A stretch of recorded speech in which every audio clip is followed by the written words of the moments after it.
Bonneville Salt Flats cover about 30,000 acres and got their name from the lake that was previously located here called Lake Bonneville.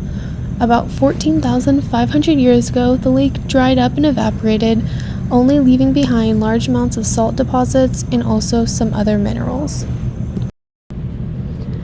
The surface of the salt flats is mostly made up of sodium chloride, which is also known as table salt.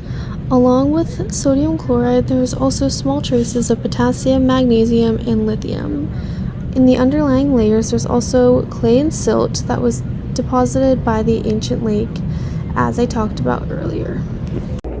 Although I did my research on the Utah salt flats, there's also other places around the world where you can find the same landform. There's some in Bolivia, in California, Death Valley. There's the Badwater Basin where you can find salt flats.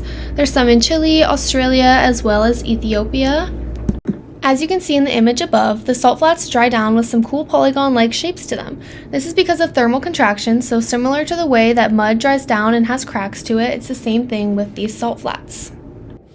So I chose to do my research project on the Utah salt flats because I've always seen pictures online, scrolling on social media, and just thought of it to be interesting. I think it's super cool that the majority of this landform is made of the same salt you would see on a table. It's also in Utah, which is kind of close to Arizona. It's always been a dream of mine to go there, and I think it would be nice to have some background knowledge, which I've definitely acquired through this project.